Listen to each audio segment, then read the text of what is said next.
जय गुरु जी। सारी संगत को मेरा प्रणाम।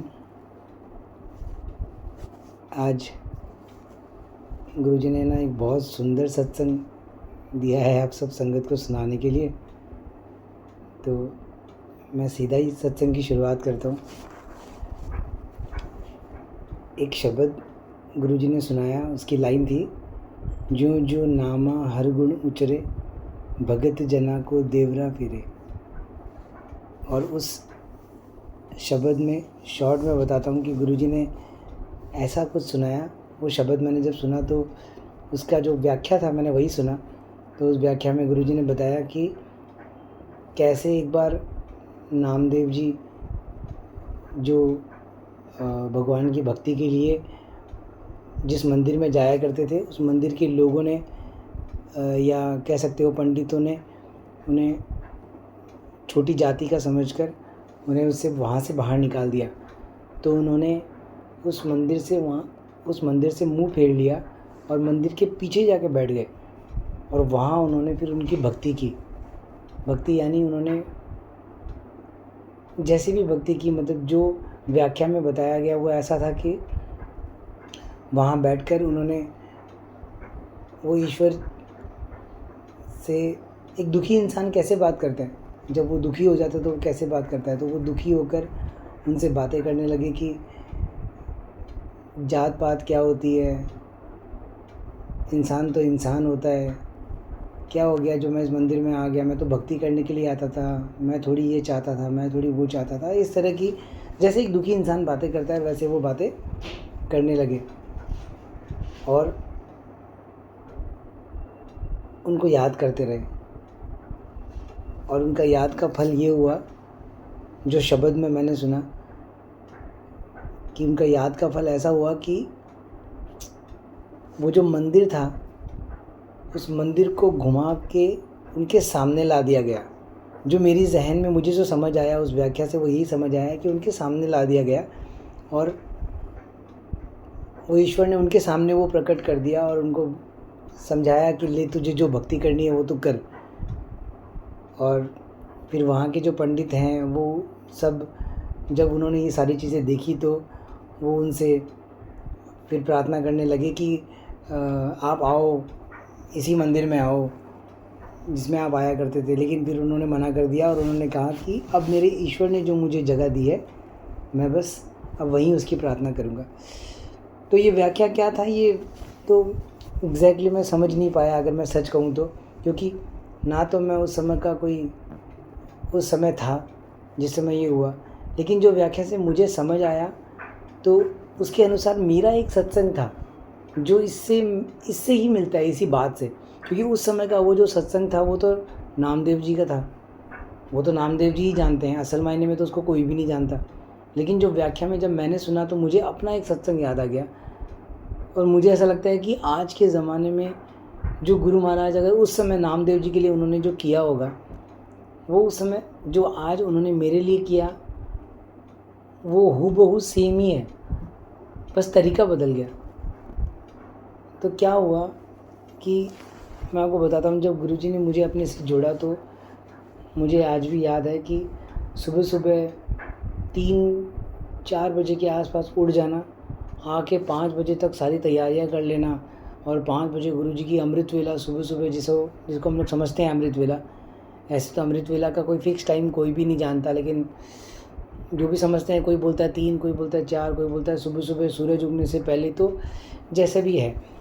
तो मैं सुबह सुबह उठ जाता और सुबह उठ के नहा धो के ऐसी लगन गुरुजी ने लगाई कि नहा धो के सुबह उठ के 5 बजे आकर जोत जला देना और गुरुजी के सामने बैठ जाना और बस सत्संग का आनंद लेना। उस शांति में वो सत्संग का होना एक अलग ही आनंद देता था, एक अलग आनंद, मतलब ऐसा आनंद कि आँखों से बस आंसू बहते। लोगों को लगता, कोई देखता तो उसको लगता कोई दुख है इसे, लेकिन असल मायने में कोई दुख नहीं होता, वो खुशी होती है अंदर से, आँखों से बस आंसू निकल रहे होते। तो यूं ही चलते रहा। लेकिन इस बात से अब ये जो सत्संग, जहाँ ये सत्संग होता था, मतलब उस समय, आज भी होता है, मगर जिस समय मैं आया करता था तो उस समय क्या होता था कि ये मेरे ताऊ जी का घर है, मेरे बड़े भैया का घर है। तो वहाँ मैं आता था। लेकिन ये बात मेरे घर पे मम्मी को और वाइफ़ को, जो मेरी आंटी है उनको, तो उनको ये अच्छा नहीं लगता कि ये क्या सुबह-सुबह उठ के चला जाता है और क्या इतना मतलब गुरुजी करके पागल हो रहा है। तो उनको सही नहीं लगता है ऐसा। तो वो थोड़ा चिढ़ते भी थे इस बात से। और फिर मैं सुबह उठता तो वो मुझे डाँटते कि बीमार हो जाएगा, ऐसा हो जाएगा, वैसा हो जाएगा। फिर मेरा मन नहीं लगता क्योंकि मैं सुबह सत्संग करके घर जाता, फिर जैसे ही थोड़ी देर नाश्ता करने के बाद फ्री होता तो मुझे फिर से लगन लग जाती, मैं फिर से भाग के इधर आ जाता, फिर से सत्संग करना है। क्योंकि जब गुरुजी ने ये लगन लगाई थी, ये मुझे याद है कोरोना का पीरियड था ये, तो उस समय कुछ करने के लिए होता भी नहीं, तो मैं भाग के वापस से सत्संग करने के लिए आ जाता। सुबह यहीं, दोपहर यहीं, शाम यहीं, तीनों समय मेरा इसी जगह बीतता। तो घर को बहुत प्रॉब्लम्स होने लगी इस वजह से कि ये क्या दिन भर वहाँ जाके बैठा रहता है। तो उन्होंने मुझे बहुत समझाया, बहुत डाँटा। उन्होंने घर पे, यहाँ पे भी जहाँ मैं आता हूँ सत्संग करने के लिए, मेरे भैया का घर, वहाँ पे भी कंप्लेन की कि ये दिन भर वहीं बैठा रहता है। तो भैया ने भी मुझे समझाया, लेकिन जिसको गुरु महाराज अपने तरफ टान ले फिर उसको कुछ सुनाई नहीं देता, समझ नहीं आता। तो मैं बस आता और सत्संग करता और गुरुजी से कहता कि गुरुजी इसको सँभालो, इसको सँभालो। और कभी-कभी हँसी भी आती मुझे, लेकिन बस गुरुजी पे छोड़ देता। लेकिन होता क्या है ना, कभी-कभी सिचुएशन इतनी हाइपर हो जाती है और इतनी ज़्यादा हो जाती है कि आप परेशान हो जाते हो। तो ऐसा ही हुआ कि एक समय के बाद में ना मैं थोड़ा-सा परेशान हो गया। इतना परेशान हो गया कि मुझे ऐसा लगने लगा कि यार मुझे बख्श दो, मुझे कोई सत्संग नहीं करना, मुझे कुछ नहीं करना, मुझे बख्श दो। मतलब मुझे ऐसे भी गुस्सा आने लग गया और मैंने बोल भी दिया घर पे कि मैं पहले पूजा पाठ कुछ करता नहीं था, तो आप लोग मेरे पीछे पड़े रहते थे कि पूजा करो, पूजा करो, और अब जब मैं करने लग गया तो मुझे कह रहे हो कि कम करो, कम करो, बंद करो, बंद करो। तो ये तो किसी भी तरह से जीने नहीं दे रहे हो। तो जो भी बात थी, तो फिर मुझे बहुत बुरा लगा।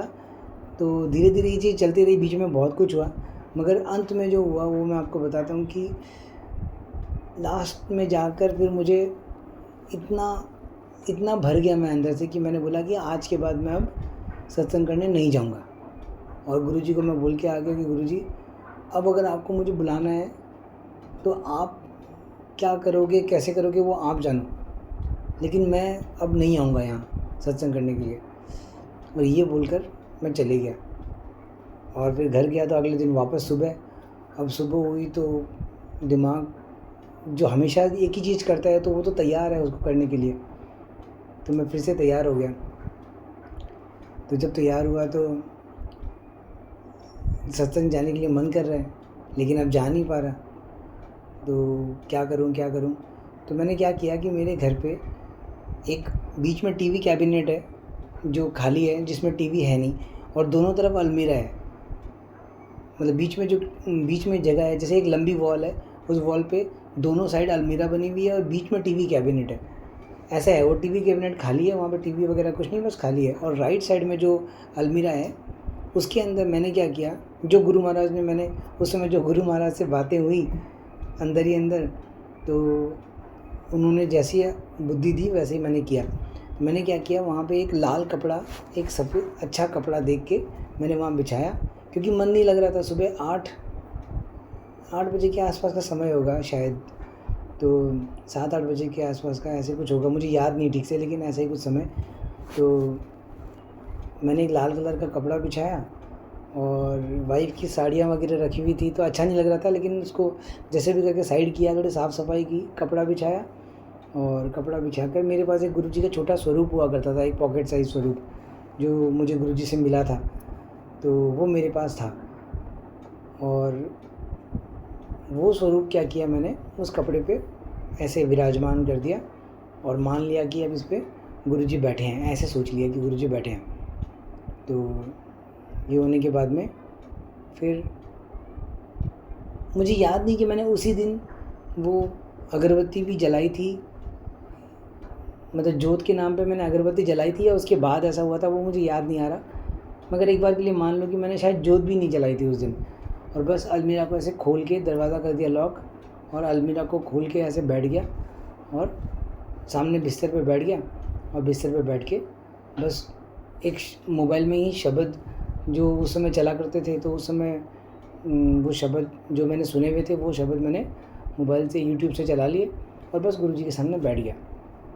और शब्द में ध्यान थोड़ा कम लग रहा था, क्योंकि अब जो इंसान हमेशा ऐसे सत्संग करते हुए आया हो, पहले से संगत के सबके साथ बैठ के गुरु महाराज के सामने जोत जलाकर बैठ के अमृत वेला में, वो अचानक से अब ऐसे बैठे तो उसको कैसे वो आनंद आ पाएगा।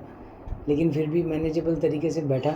और फिर गुरुजी को मम्मी ने भी बाद में फिर पता कर लिया इस बारे में कि ये ऐसे करके बैठता है, तो 2-3 दिन ऐसे करके बीते, तो वो जी चलता रहा। तो मम्मी लोगों ने कुछ नहीं बोला, तो मैंने क्या किया, मैंने गुरुजी से बोला कि अच्छा नहीं लग रहा है। मतलब मुझे आज भी याद नहीं कि मैंने क्या बोला, लेकिन मुझे वो एहसास बस याद है कि आप कुछ करो। अच्छा हाँ, मुझे याद आया कि 2 दिन बाद में वो चीज़ें फिर से नॉर्मल हो गई। मतलब जब मम्मी लोगों ने ऐसे देखा कि 2-3 दिन बाद में ये ऐसे कर रहा है, तो मम्मी ने फिर मुझे थोड़ा सा ऐसे चुप हो गए, वो लोग कुछ बोला नहीं। तो फिर तीसरे चौथे दिन मैंने वापस से देखा कि मौका मिल गया, सब कुछ ठीक लग रहा है, तो फिर से मैं जानना शुरू कर दिया मैंने और फिर से सत्संग करना शुरू किया। लेकिन अब क्या हो गया, पहले तो मम्मी बोलती थी, अब इधर से बात, दोनों घर के बीच में बातें शुरू हो गई। तो यहाँ जो मेरी ताई जी है वो भी मुझे डांटने लगी। तो इस दौरान ही क्या हुआ कि जो मेरे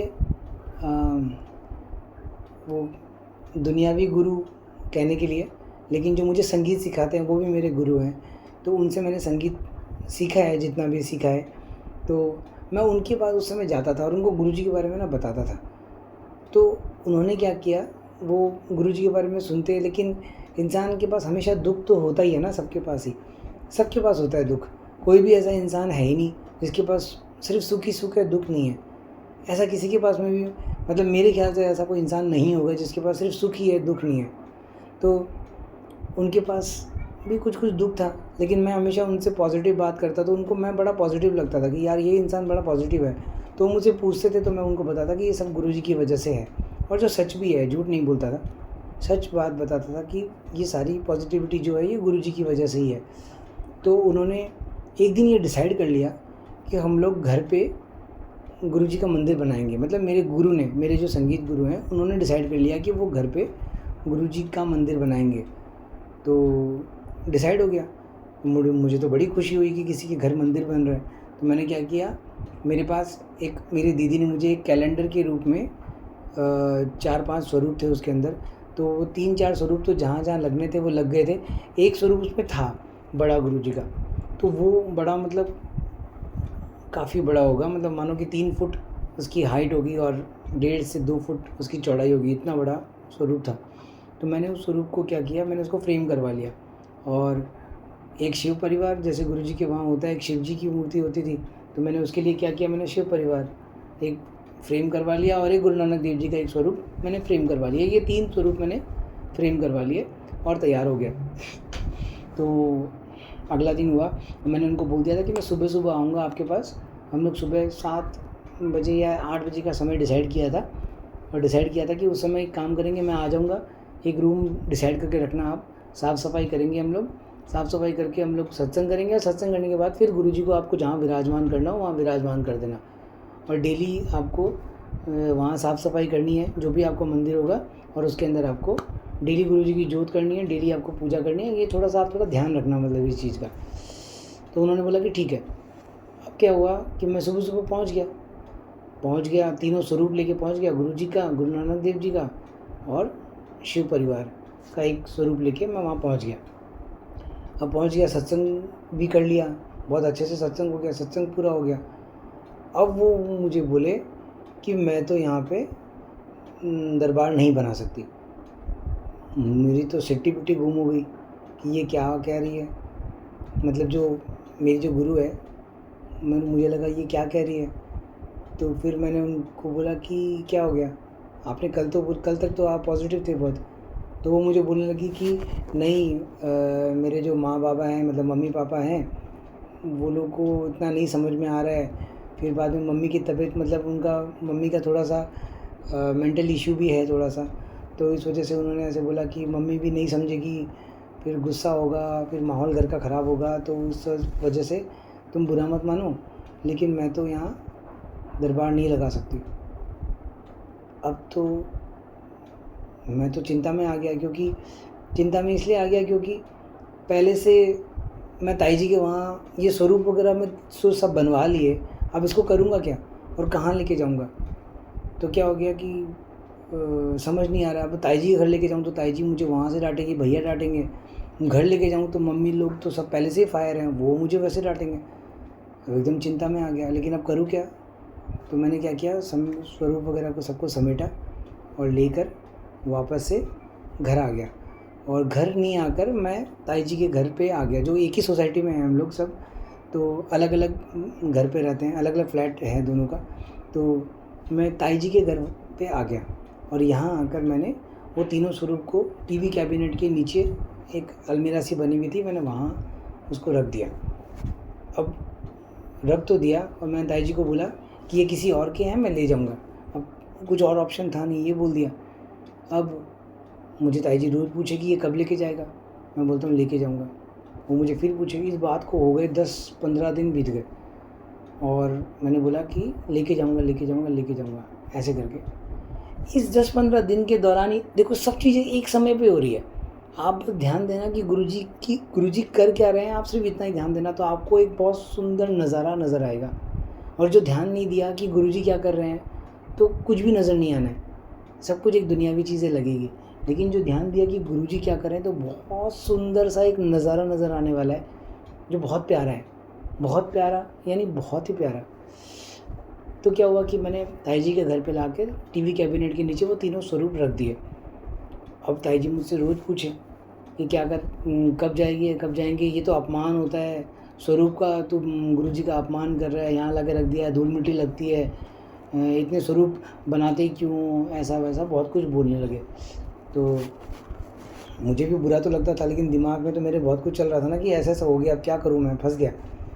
इसी दौरान क्या हुआ, लास्ट मतलब कितने टाइम पहले से ये चीज़ें शुरू हो गई थी, ये मुझे याद नहीं, लेकिन कुछ टाइम पहले से ये डिसाइड हो गया था कि मेरे घर पे जिस अलमीरा में मैंने गुरुजी का एक बार एक छोटा सा स्वरूप रखा था ना लाल कपड़े पे, वो जो दोनों साइड अलमीरा थी और बीच में कैबिनेट था मेरे घर पे, वो टीवी कैबिनेट तो पूरा खाली था, वहाँ कुछ टीवी थी नहीं और वो एम्प्टी था, वो एम्प्टी जगह थी, मतलब जहाँ पे एक अलमीरा और बन सके इतनी बड़ी जगह थी वो पूरी, मतलब 3 अलमीरा बन सके ऐसी जगह थी, लेकिन 2 ही अलमीरा बनी थी, बीच का स्पेस एकदम खाली। तो उस समय उन्होंने घर पे सब डिसाइड किया हुआ था पहले से कि यहाँ पे एक टीवी कैबिनेट बनाएंगे, एक अलमीरा बनाएंगे। तो उन्होंने क्या किया, वो अलमीरा बनाने के लिए उन्होंने शुरू कर दिया था वो काम, और अलमीरा बन रही थी वहाँ पे। तो जब अलमीरा बन रही थी, मैं एक दिन गुरुजी के सामने यहीं इसी दरबार में बैठा था या कहाँ बैठा था मुझे ये याद नहीं, लेकिन एक समय की बात है जिस समय ये ताई जी ने मुझे बार बार बोलना शुरू किया कि स्वरूप लेके जाओ। इस बात को 15-16 दिन बीत चुके थे, तब की बात है ये। तब मैंने गुरुजी के सामने एक बार मैं बैठा और मैंने गुरुजी से अरदास की कि गुरुजी मैं तंग आ गया हूँ, ना तो ये स्वरूप को कहीं ले जा पा रहा हूँ, इसका भी दुख हो रहा है मुझे कि एक अपमान हो रहा है, आपका भी अपमान हो रहा है। स्वरूप अगर बनवा भी लिए, उधर उन्होंने मना कर दिया, घर ले जा नहीं सकता, यहाँ पे ला रहा हूँ तो ताई जी हल्ला कर रही है कि क्या करूँ, कहाँ रखूँ। दरबार छोटा है यहाँ, तो उसमें भी रखने की इतनी जगह नहीं है, और पहले से सारा दरबार सेट है, तो क्या करूँ। और मैंने बोला कि गुरुजी अब संभालो। अब गुरुजी ने क्या किया कि मैं घर गया। गुरुजी ना मत कंट्रोल करते हैं, आपकी मत को फेर देते हैं, आपकी समझ को फेर देते हैं। गुरुजी ने क्या किया कि मैं जब घर गया तो जब मैंने उस अलमीरा को, जो मैंने बताया कि घर पे बन रही थी तीसरी वाली अलमीरा, उसको देखकर अचानक से मेरे अंदर एक ऐसा ख्याल दिया। गुरुजी ने बोला कि ये अलमीरा ना, अच्छा हाँ, मुझे एक बात और याद आई कि उस समय मैंने ना एक अंकल का एक सत्संग सुना, और वो अंकल ने मुझे बताया कि वो अंकल उस समय एक सत्संग सुना रहे थे अपना, गुरुजी के समय का पुरानी संगत का एक सत्संग। मैं शॉर्ट में बताता हूँ कि उन्होंने बताया कि गुरुजी ने उनको एक स्वरूप दिया, तो उनको घर पे जगह ऐसे नहीं मिली कि कहाँ विराजमान करें, तो उन्होंने क्या किया, एक अलमीरा में रख दिया ताकि अलमीरा में वो ठीक से रहे, सेफ भी रहे और धूल मिट्टी भी नहीं लगे, ऐसे जो भी उनका पर्पस था उस पर्पस से रख दिया, और वहाँ पे उनको देखते उनकी पूजा करते और ऐसे रख दिया। कोई दरबार कोई बना हुआ नहीं था इस वजह से। तो जब गुरुजी से उन्होंने पूछा कि गुरुजी मैंने ये अलमीरा में रख दिया, क्योंकि अलमीरा में रखना थोड़ा सा ऐसे होता है ना कि बुरा लगता है कि यार कहाँ कपड़ों के बीच में या अलमीरा में ऐसे रख दिया है, बुरा लगता है। तो वो उन्होंने वैसे किया। तो उन्होंने गुरुजी से जब पूछा कि गुरुजी मैंने तो ऐसे अलमीरा में स्वरूप रख दिया है, तो ये ठीक है ना, मतलब उनको डाउट चल रहा था अंदर। तो उन्होंने से पूछा कि ये ठीक है ना, तो गुरुजी ने बोला बहुत चंगा ऐसे करके गुरुजी ने बोला। तो जब उन्होंने गुरुजी ने अप्रूव कर दिया, तो ये सत्संग मैंने भी सुन लिया। और जब मैंने सुना तो मेरे जहन में ये सत्संग उस समय आया कि ऐसे ऐसे गुरुजी ने किया था। तो जैसे ही मैंने उस अलमीरा को बनते हुए देखा, तो मेरे अंदर से एक बोलते ना कोई फोर्स किसी ने मारा, और फोर्सफुली ऐसे धक्का मारा हो अंदर से। तो मैंने जाके सीधा मम्मी को और वाइफ को बुलाया, और मैंने उनको मैंने बोला मेरी एक रिक्वेस्ट है, देखो आपने ये 2 अलमीरा जो पहले से बनी हुई है, इसके अंदर मुझे एक जगह दी हुई है जहाँ पे मैं अपने कपड़े रख सकता हूँ। आप बस मेरी एक रिक्वेस्ट मान लो, मुझे आप मेरे कपड़े कहीं पे भी रख दो, जो भी करना है कर दो, मुझे नीचे एक छोटा सा एक खंड दे देना, उसके अंदर ही रख देना, बस ये अलमीरा का आधा पार्ट ऊपर का मुझे दे दो। तो बस इतना ही बोला मैंने कि ये अलमीरा का आधा पार्ट ऊपर का मुझे दे दो बस, और बाकी आपको जैसे मन हो वैसे कर लो। लेकिन इतनी इंटेंसिटी के साथ मैंने उनको बोला कि मतलब मैंने बोला मतलब गुरु महाराज ने बोला, तो वो मान गए, और उन्होंने क्या किया, वो आधा पार्ट मुझे दे दिया। तो जैसे वो आधा पार्ट उन्होंने मुझे दिया, मेरे अंदर एकदम उमंग, एकदम मतलब जैसे कोई दरबार गुरुजी का बड़ा मंदिर ही मुझे मिल गया हो, ऐसा हो गया मेरे साथ। अब मैं उस तैयारी में लग गया। फिर मैंने उस समय जैसे जैसे देखो एक बचपना होता है एक इंसान के अंदर, और वो बचपने में जो गुरु चाहता है ना वो वही करना चाहता है। उसे उस समय पता चल जाए कि गुरुजी को क्या पसंद है, वो घर में सब्जी वही बनाता है। उसको पता चल जाए गुरुजी को ये कलर है, वो वही पहनना शुरू कर देता है। तो मेरे साथ भी शुरू में ऐसा ही था।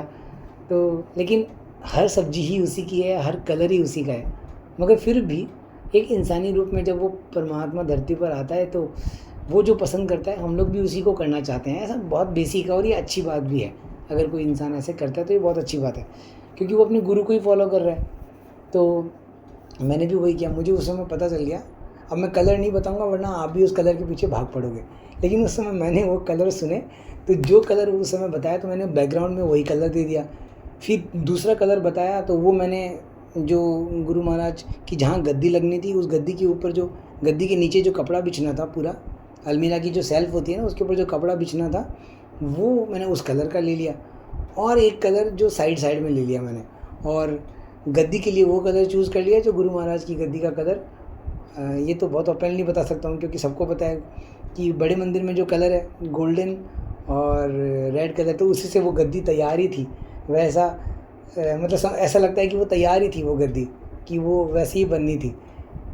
तो ये लेकिन बहुत बाद की बात है, क्योंकि गद्दी तो बहुत बाद में आई। पहले तो गुरु महाराज ने वो दरबार ही शुरू करवाया था, तो मैं एक बार गद्दी की तरफ नहीं जाता, वो बाद की बात है। लेकिन वो कलर कॉम्बिनेशन ऐसे बना, तो वो कलर कॉम्बिनेशन वगैरह सब बन गया, और धीरे धीरे करके गुरु महाराज ने वो पूरा दरबार पूरा सेट कर दिया। और अब वो जो स्वरूप थे, क्योंकि वो 15-16 दिन तो पहले हो चुके थे, और कुछ टाइम और लगा उसके बाद, क्योंकि वो अलमीरा तो रेडी हो ही रही थी ना एक तरफ। तो वैसे करके सब रेडी हो गया, वहाँ बिछ गया। वो तीनों स्वरूप वहाँ से लेके मैंने अपने अलमीरा में सेट कर दिया। जब वो सेट किए तो देख के ऐसा लग रहा था जैसे ये इसी अलमीरा के लिए बने हो। मतलब बीच में गुरुजी का एक बड़ा सा स्वरूप, दोनों तरफ एक तरफ शिव जी का स्वरूप, एक तरफ गुरु नानक देव जी का स्वरूप, और जो गैप दोनों स्वरूप के राइट और लेफ़्ट में है वो 1 से 1.5 उंगली का है। और जो लास्ट पोर्शन है, जो मतलब अलमीरा का जो लास्ट पोर्शन है, उसके और स्वरूप के बीच में जो जगह है वो भी 1 से 1.5 उंगली की है। मतलब ऐसे लग रहा था पूरे दरबार को देखकर कि जैसे गुरु महाराज ने ही पूरी साइज़ मेज़रमेंट के साथ ही अलमीरा बनाया है, मेज़रमेंट के साथ ही ये पूरे स्वरूप बनाए हैं, और सब कुछ एज इट इज़ उन्होंने पूरा डिसाइडेड था कि यहीं आना था।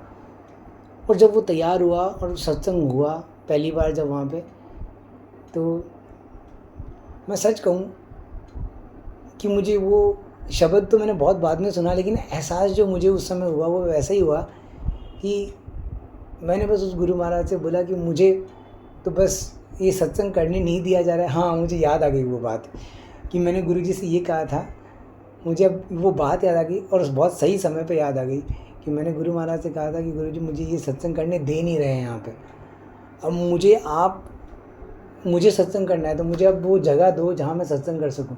तो गुरु महाराज खुद ही उठ के आ गए घर पे और उन्होंने अपना दरबार लगा दिया और बोला आप कर जितने सत्संग करने हैं। और आज सच कहूँ मतलब इसमें कैसे बयां किया जाए कि कंपैरिजन करके ही मतलब बता सकता हूँ। एक तो कंपैरिजन करके बता रहा हूँ, लेकिन इसको कंपैरिजन समझना नहीं, क्योंकि ये कोई कंपैरिजन है नहीं। लेकिन मुझे इस दरबार में बैठ के जितना आनंद आता है, मैं कंपैरिजन नहीं कर रहा हूँ, मैं सीधा सिंपली बोलता हूँ कि मुझे इस दरबार में बैठ के जितना आनंद आता है उतना मुझे और कहीं नहीं आता, कहीं नहीं। मतलब मुझे ऐसा लगता है कि मेरे गुरुजी, ऐसे तो गुरुजी सबके ही हैं, लेकिन मुझे ऐसा लगता है मेरे गुरुजी यहाँ बैठते हैं, वो मुझे यहाँ बैठ के देखते हैं, वो मुझे यहाँ बैठ के मेरा जो कल्याण करना है वो सब यहीं करते हैं, वो मुझसे यहीं पे बातें करते हैं, वो मुझे सब कुछ यहीं समझाते हैं। क्योंकि ये मुझे ये यकीन ना मेरा और बढ़ते चला गया जब मैंने यहाँ के, क्योंकि यहाँ से बहुत सारे सत्संग निकले हैं, इस दरबार से बहुत सारे सत्संग निकले हैं, इस दरबार से गुरुजी ने बहुत कुछ समझाया है, दिखाया है, बहुत कुछ किया है। तो मुझे आज भी याद है कि एक इस दरबार में एक स्वरूप है, जैसे ये 3 स्वरूप के बारे में मैंने आपको बताया। फिर इस दरबार में एक स्वरूप है जो आज भी इसमें है। वो स्वरूप मुझे एक पुरानी संगत से मिला था। तो पुरानी संगत ने मुझे जब मैं उनके पास गया था, मुझे उनका नाम भी याद है, उनको पॉल आंटी बुलाते हैं। तो वो पॉल आंटी के पास जब मैं फ़र्स्ट टाइम गया था, वो फर्स्ट टाइम जब मैं किसी पुरानी संगत से मिला था वो पॉल आंटी ही थी। तो उसके बाद तो फिर मैं और से भी मिला, लेकिन जब पहली बार जब मैं उनसे मिला तो मैं जब उनके पास, हम लोग वहाँ पे 3 से 4 घंटे बैठे, लेकिन मुझे आज भी याद है वो आंटी वहाँ से तभी भी नहीं, उनके एक बार भी चेहरे से ऐसा नहीं लगा कि वो कहना चाह रही हो कि अब तो आपको जाना चाहिए। 1 सेकंड के लिए भी नहीं लगा। ऐसे लग रहा था जैसे ये भी बस गुरुजी की वो पागल, मैं भी गुरुजी का पागल, बस मज़ा आ रहा है। तो ऐसा था। लेकिन जब हम लोग वहाँ से उठे ना 3-4 घंटे के बाद, तो मैंने उनसे एक बात कही कि आंटी मैं ना आपसे कुछ चाहता हूँ। पता नहीं कैसे गुरुजी ने वो अंदर से बोलने की हिम्मत दी थी, तो मैंने उसे बोल दिया कि देखो आंटी मैं आपसे कुछ चाहता हूँ कि आप मुझे कुछ दो, मतलब जो मुझे बस गुरुजी की याद में ले जाए। और मेरे जहन में पहले से कुछ था, मैं सच कहूँ तो मेरे जहन में पहले से कुछ था। अब गुरुजी नॉर्मली बहुत ज़्यादा पॉपुलर है ये मार्केट के अंदर। मार्केट इसलिए बोलता हूँ कि दुनिया के अंदर ये बहुत ज़्यादा पॉपुलर है कि लोग ब्रेसलेट बांटते हैं गुरुजी के, लोग गुरुजी के बहुत कुछ ऐसे बांटते हैं, मतलब ऐसे कुछ भी गुरुजी का बना के ऐसे बांटते हैं। मतलब तो मुझे इतना ठीक नहीं लगता, मतलब ये सब ऐसे कि ऐसे स्वरूप को कहीं पे भी लगा देना और वो करना, तो मुझे ठीक नहीं लगता है ऐसा। तो मैं नहीं चाहता था कि मुझे ऐसा कुछ मिले। तो मेरे साथ मेरी दीदी भी थी और मेरा जो दीदी का बेटा जो मेरा भांजा है वो भी था, और एक आंटी थी शायद। हम लोग 4 लोग थे जो मुझे याद आ रहा है, या नहीं 3 ही लोग थे, हाँ 3 ही लोग थे हम लोग। तो उस जो मेरा भांजा था वो चाहता था कि उसको ब्रेसलेट मिले, तो उसको आंटी ने ब्रेसलेट ही दिया। और मेरी दीदी शायद कुछ ऐसा, मेरी दीदी को भी कुछ मिला, लेकिन वो भी कुछ और था, वो भी, उससे भी दीदी खुश हुई। लेकिन मैं ये दोनों चीज़ें ही नहीं चाहता था। वो आंटी ने एक फ़ोल्ड करके फिर मुझे बोला कि ये दोनों तो मेरे पास है, ये इनको दे दिए, और एक फ़ोल्ड करके एक पेपर जैसा कुछ लेके आई। तो मुझे बोला कि ये मेरे अंकल ने ना ये उन्होंने मुझे फिर दिखाया। मैं आपको बताता हूँ क्लियरली कि एक गुरुजी का स्वरूप था, उस गुरुजी के स्वरूप की साइड से उन्होंने, वो पॉल अंकल जो थे, जिनको गुरुजी ने कहाँ भेजा था, इंग्लैंड भेजा था या अमेरिका कहीं भेज दिया था, पुरानी संगत है वो, तो उनको कहीं भेज दिया था वो अंकल। अंकल ने और भी कुछ ड्रॉ किया है जो गुरु महाराज के आशीर्वाद से, जैसा भी जो भी है। तो वो एक स्वरूप था जो उन्होंने ड्रॉ किया था, ड्रॉ नहीं मतलब स्वरूप, तो मेन स्वरूप तो गुरुजी का जो है वो है, लेकिन साइड में जो उन्होंने एक ऐसा पेंट बनाया था उसको, वो स्वरूप आपको ऑनलाइन भी मुझे लगता है कि कहीं ना कहीं फ़ोटोज़ में मैंने देखा है उस वैसा स्वरूप। उसमें गुरु महाराज को कुछ ऐसे प्रेजेंट किया हुआ है कि गुरु महाराज बादलों के ऊपर आकाश के ऊपर कहीं ऊपर बैठे हुए हैं और पूरे संसार को देख रहे हैं। ऐसा प्रेजेंटेशन है उस स्वरूप का, जो पहली बार में मुझे भी नज़र नहीं आया, किसी और संगत की आंखों से गुरुजी ने मुझे वो दिखाया। तो जब मैंने वो देखा तो मुझे ऐसा लगा कि यार मुझे बड़ा ऑर्डिनरी लगा उस समय जब मुझे मिला, लेकिन बाद में धीरे धीरे करते करते वो स्वरूप का वो जो रूप मुझे बाद में नज़र आया कि एक आकाश के रूप में है, आकाश है पूरा, और आकाश के ऊपर गुरु महाराज बैठे हैं और गुरु महाराज ऊपर में अपनी गद्दी लगा कर बैठे हुए हैं और वो ओरिजिनल स्वरूप है और साइड में पेंट किया हुआ है और वहाँ से गुरुजी पूरे संसार को देखते हैं और उसका कल्याण करते हैं। ऐसा कुछ एक भाव है उस स्वरूप का। वो स्वरूप गुरुजी ने मुझे उस समय पॉल आंटी से दिया। वो स्वरूप उस दरबार में लगा हुआ है, वहाँ पे आज भी सजा है। वो दरबार लगने के बाद मुझे मिला या मुझे पहले, ये मुझे याद नहीं आ रहा, शायद दरबार लगने के बाद ही मिला होगा। हाँ, दरबार लगने के बाद ही मिला था, क्योंकि वो फ्रेम करवाने के बाद मैंने वहाँ लगा दिया था। तो उसके बाद में एक बार क्या हुआ कि मुझे एक गुरुजी का एक स्वरूप, ये बहुत सुंदर सत्संग है और बहुत प्यारा सत्संग है, छोटा सा ही है, कि एक बार क्या हुआ कि गुरुजी का एक स्वरूप था, वो उसमें गुरुजी ना ब्लू कलर के चोले में है। और मैं शॉर्ट सिंपली आपको बताता हूँ कि वो स्वरूप मुझे इसलिए पसंद है, या उस चोले में मुझे गुरुजी इसलिए पसंद है क्योंकि बहुत लोगों को गुरुजी ने दर्शन भी दिए होंगे। तो अच्छा चलो, ये थोड़ी सी पर्सनल बात हो जाएगी, इसलिए मैं इसको थोड़ा सा अलग ले जाता हूँ। लेकिन वो स्वरूप मुझे बहुत पसंद था और मैं वो स्वरूप ना ऐसे ऑनलाइन से निकाल कर प्रिंट करवा कर फ्रेम नहीं करवाना चाहता था, मुझे पसंद नहीं था ऐसा। और मुझे कभी भी ऐसा पसंद नहीं है कि ऑनलाइन से ऐसे फ़ोटो निकाल ली गुरुजी की और उसको प्रिंट करवा लिया, अच्छा नहीं लगता मुझे लगता है अगर गुरुजी को मुझे देना होगा ना तो वो ब्लेस तरीके से मुझे कहीं ना कहीं से एक स्वरूप ला के दे देंगे। वो तो उनको देना होगा तो दे ही देंगे।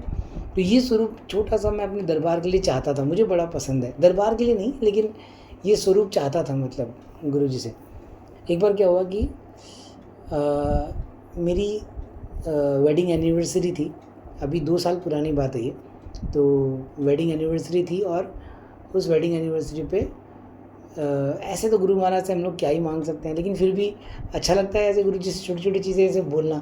तो कुछ चाहिए नहीं, फिर भी उनसे बोलना बड़ा अच्छा लगता है। तो मैं गुरुजी के पास गया, अपनी एनिवर्सरी मेरी थी उसके कुछ टाइम पहले, और मैं जाके बोला कि गुरुजी मेरी सालगिरह है तो मुझे कुछ तो दोगे ही ना गिफ्ट, तो मुझे देना, मुझे आपसे कुछ गिफ्ट चाहिए, ऐसा बोला। और मैंने उनको ये भी बोला, मैंने मुझे दुनियावी गिफ्ट मत देना, ये पैसे दे दिए वो दे दिए वो दे दिए, ये सब नहीं, गिफ्ट तो हो तो ऐसा ही हो कि वो आपकी तरफ से हो।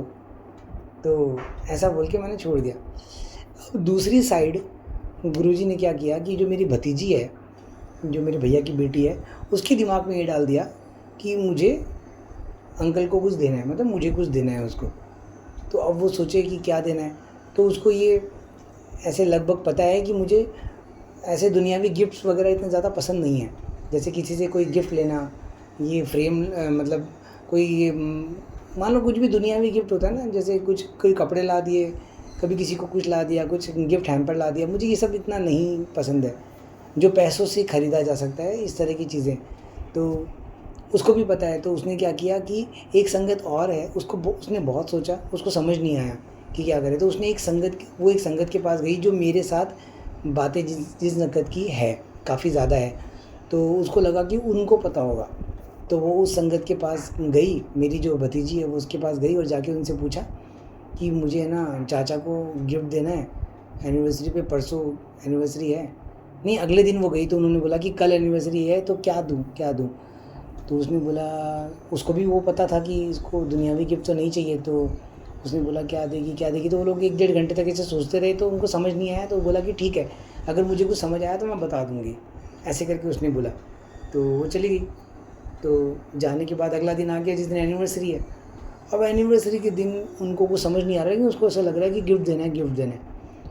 दोपहर में क्या हुआ कि उस संगत को जो मेरे साथ रहती है ना, उस संगत को अचानक से दिमाग में ये ख्याल आया कि मुझे एक स्वरूप गुरुजी का बहुत पसंद है। ऐसे ही मैंने उसको कुछ बोला नहीं इस स्वरूप के बारे में कि ऐसा करना वैसा करना, बस मैंने उसको ऐसे ही बताया था कि ये स्वरूप मुझे अच्छा लगता है बहुत पहले। तो या उसके बीच में भी दौरान कभी बात हुई होगी, लेकिन कभी ऐसा चला के नहीं हुआ कि स्वरूप चाहिए, इस तरह की कोई बातें नहीं हुई। तो अचानक से दोपहर में उसको ख्याल आता है कि उसको ये स्वरूप पसंद है। एक काम करते हैं, ये स्वरूप ही दे देते हैं। तो उसने वो स्वरूप ऑनलाइन ढूँढा, तो उसको मिल नहीं रहा था। फिर बहुत ज़्यादा ढूँढने के बाद कहीं न कहीं से उसको एक स्वरूप मिल गया, लेकिन क्वालिटी इतनी अच्छी नहीं थी। तो उसने डाउनलोड किया, डाउनलोड करने के बाद मेरी भतीजी को बताया, तो उसने बोला कि ठीक है, अगर ऐसा है तो दे दो, क्योंकि अब समय भी बहुत कम है। तो उन्होंने उसको प्रिंट करवाया। सोचो दोपहर में ये बातें हो रही हैं, हाँ, एनिवर्सरी के दिन। और दोपहर में ही उन्होंने वो डिसाइड किया, वो लैब में गए, उन्होंने प्रिंट करवाया, फिर फ्रेम वाले के पास गए। अब उनको डर लग रहा है कि ये फ्रेम करने के लिए बोलेंगे इसको, तो ये बोलेगा कि ना आज नहीं मिलेगा, कल मिलेगा, परसों मिलेगा। नॉर्मल बात, जल्दी से फ्रेम करके कौन देता है।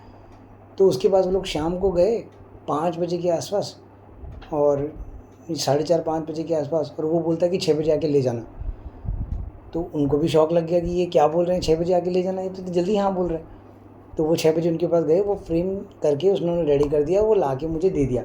और वो लोग मन में बस यही सोच रहे थे कि ये क्या होगा, मतलब कि क्या ही ये स्वरूप है, बहुत ऑर्डिनरी सा है, लेकिन फिर भी अब कुछ देना है तो बस यही दे सकते हैं। जब उन्होंने मुझे वो स्वरूप दिया तो मैं दरबार के सामने, गुरुजी के सामने ही बैठा था। तो जैसे ही उन्होंने मुझे वो स्वरूप दिया, तो वो दरबार में रखा हुआ था वो स्वरूप। मैंने वहाँ से वो पैकेट के थ्रू ही वो उठाया, उन्होंने गिफ्ट सरप्राइज़ के तौर पे दिया। तो मैंने वो उठा के मैंने जैसे ही खोला, तो मुझे समझ आ गया था कि ये फ्रेम है। तो मैंने जैसे ही उसको खोला, और जैसे ही वो स्वरूप मेरे सामने आया, तो मैं सच कहता हूँ, मेरे आँख से आंसू आ गए। मुझे इसलिए आंसू आ गए क्योंकि एक बात जो मैंने आपको बताई नहीं, वो ये थी कि मैंने गुरुजी से ये कहा था कि गुरुजी मुझे आपका ये स्वरूप चाहिए, लेकिन मैं मांगूंगा नहीं किसी से और बनवाऊंगा भी नहीं। क्योंकि अगर किसी से मांगा और अगर खुद से बनवा लिया, तब तो बड़ी नॉर्मल बात हो गई। लेकिन ये पर्टिकुलर स्वरूप ही मेरे पास कैसे आ सकता है? ये तो तभी आ सकता है जब आप चाहो, और तभी इस स्वरूप का आनंद भी है। ये स्वरूप अगर इस दरबार में सजे तो वो वही हो जो आपसे मिला हुआ है, क्योंकि इस दरबार में कुछ भी ऐसा नहीं है। इस दरबार में कम से कम मुझे लगता है एक स्वरूप नहीं है, कम से कम 10-11 स्वरूप है, लेकिन एक भी स्वरूप ऐसा नहीं है जो मैं अपनी मर्ज़ी से कहीं से फ्रेम करवा के या ऐसे लेके आ गया। सब गुरु महाराज ने कहीं किसी न किसी जगह से आशीर्वाद से ही दिए हैं मुझे। तो जब ये स्वरूप जब मैंने देखा, जो सिर्फ गुरुजी को पता था और मुझे पता था, तीसरा कोई नहीं था जिसको पता था। मैंने सिर्फ गुरुजी से कहा कि गुरुजी मुझे ये स्वरूप चाहिए, और ये स्वरूप अगर मुझे आप दोगे तो बिना किसी को बोले और बिना फ्रेम करवाए ये मिलना चाहिए मुझे। तो मैंने ना उसको फ्रेम करवाया, ना मैंने किसी से कहा, और गुरुजी ने मेरी एनिवर्सरी के दिन किसी के जहन में डाला, और डॉट एनिवर्सरी के दिन वो उसी दिन बनवाया, और वो सेम स्वरूप जिसमें मैं गुरुजी को चाहता था वो मुझे ला के दिया। तो मेरी आँख से आंसू आ गए क्योंकि वो मिलन उस सेकंड में हो गया था, उस परमात्मा से उस सेकंड में वो मिलन हो गया था। वो एक झटका लग गया था अंदर कि ये तो वो है इसको कैसे बयां करते हैं मुझे नहीं पता, लेकिन ये तो वो बात है कि वो परमात्मा और आत्मा का मिलन हो जाए। और पूरे संसार बड़ा नॉर्मली चल रहा है, लेकिन वो बस उन दो आत्माओं को पता है कि ये मिलन हो गया। तो ये ऐसा एक मिलन हमारा भी हुआ, और वो स्वरूप आज गुरुजी के दरबार में बड़ा विराजमान है, सुंदर से, बड़ा प्यारा स्वरूप है, और मुझे बड़ा प्यारा लगता है। तो ये मेरे गुरु महाराज के उस दरबार का सत्संग है जो मैंने आपको सुनाया। बस गुणगान है, गुरु महाराज ने दिया है करने का मौका तो करता हूँ। वो चाहे तो आप सब लोगों को गुरुजी का ये गुणगान करने का मौका मिले, आप सब पर उनकी कृपा बरसे, और स्पेशली आप अपना सत्संग सुनाओ, किसी और का नहीं, अपना सत्संग सुनाओ। इसी के साथ आज्ञा लेता हूँ। जय गुरु जी, जय गुरु जी।